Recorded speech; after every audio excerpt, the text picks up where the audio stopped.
एक बार एक ऑफिस में जितने भी एम्प्लॉय थे पूरी कोशिश कर ली, उसके बावजूद भी बहुत ज़्यादा ऑफिस प्रोग्रेस नहीं कर रहा था। अब आया टाइम इंक्रीमेंट का। सब बॉस के पास में गए और बॉस के पास जाके बोले अब हमें इंक्रीमेंट चाहिए। अब बॉस ने कहा जब इनकमिंग नहीं है तो आउटगोइंग कहाँ से होगी, तो अब मैं नहीं कर सकता इंक्रीमेंट। क्यों नहीं कर सकता? क्योंकि प्रोग्रेस नहीं कर रही कंपनी। उसके कुछ दिन बाद बॉस ने अंदाज़ा लगाया कि यार ये है क्या चीज़। बॉस ने बहुत गहराई करी, क्योंकि कहते हैं ना कि कंपनी मालिक से नहीं मज़दूरों से चलती है। और उसी टाइम के ऊपर एक दिन बॉस ने मैसेज सर्कुलेट करा कि जो कंपनी का दुश्मन था, कंपनी का प्रोग्रेस का जो दुश्मन था, वो दुश्मन की डेथ हो चुकी है और कंपनी के जो मीटिंग रूम में है उनका आज फ्यूनरल की शोक सभा है। सभी लोग वहाँ पर आइए और उस दुश्मन को जानने की कोशिश करिए। अब सब लोग एक्साइटेड थे। अगले दिन सब भाई, पहले तो दुख हुआ सबको बहुत ज़्यादा दुख हुआ कि यार ऑफिस का ऐसे ऐसे एम्प्लॉय चला गया, लेकिन हम प्रोग्रेस का क्या करें। क्योंकि जैसे एक होता ना for short time, short span of life, हम वो उस चीज़ के अंदर आ जाते हैं इमेजिनेशन के, यार डेथ सत्य है, सब झूठ है। लेकिन प्रैक्टिकली जो जिंदा इंसान है उसको तो सब कुछ चाहिए। ये सत्य है कि एक दिन मौत सबको आनी है, लेकिन फैक्ट ये भी तो है ना कि जो इंसान पीछे रह गया उसको खाने के लिए भी चाहिए, उसको पहनने के लिए भी चाहिए, उसे एजुकेशन चाहिए, उसे घर गाड़ी सब कुछ चाहिए रहने के लिए। तो सर्वाइविंग की जो बेसिक थिंग्स हैं वो सबको चाहिए। कोई बात नहीं, वो उस चीज़ से बाहर आए और नेक्स्ट डे वो अपना ऑफिस में चले गए। ऑफिस के अंदर एम्प्लॉय के अलावा इतनी ज़्यादा भीड़ थी कि समझ नहीं आ रहा था। जो गार्ड था वो उसके लिए भी मुश्किल हो रखा था।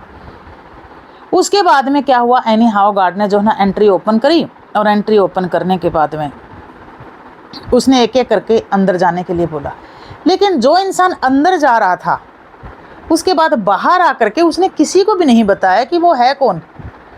अब सब एक दूसरे का मुंह ताक रहे, क्योंकि ऑफिस का पूरा स्टाफ वहाँ पर मौजूद था। तो भाई गया कौन?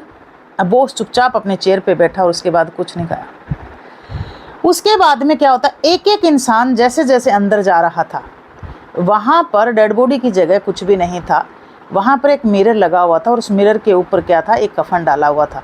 मिरर को हटा करके जब आप अपनी शक्ल देख रहे थे तो उसके साथ में दीवार पे लिख रखा था कि आपकी जो प्रोग्रेस है उसका सबसे बड़ा दुश्मन सिर्फ और सिर्फ आप हैं।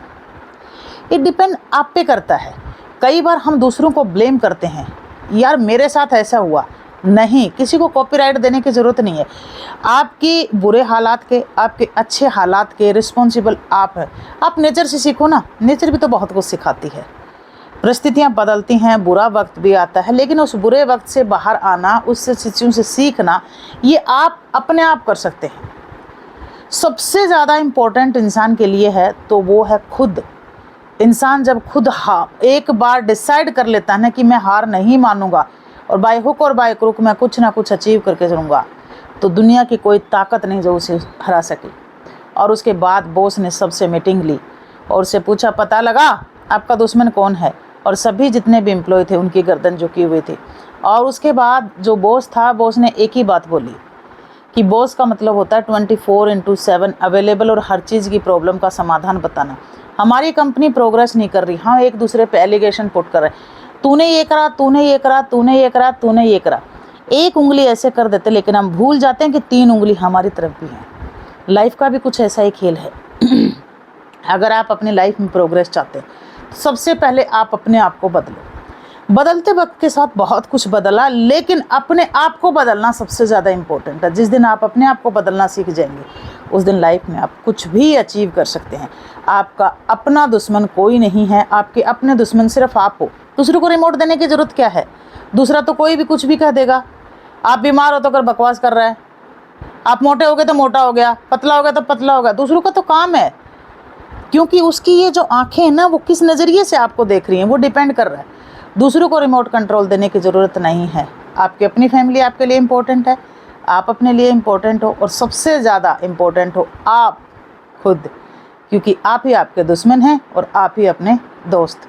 जो इंसान ज़िंदगी में अकेला रहना सीख जाता है ना, उससे बड़ा खुशकिस्मत इंसान कोई भी नहीं है। और ये आज के समय की ज़रूरत है। ज़रूरत है, समय रहते हुए इस चीज़ को पहचानिए, समझिए, क्योंकि ये भी मेरी ज़िंदगी की एक अनुभव का इम्पोर्टेंट हिस्सा है।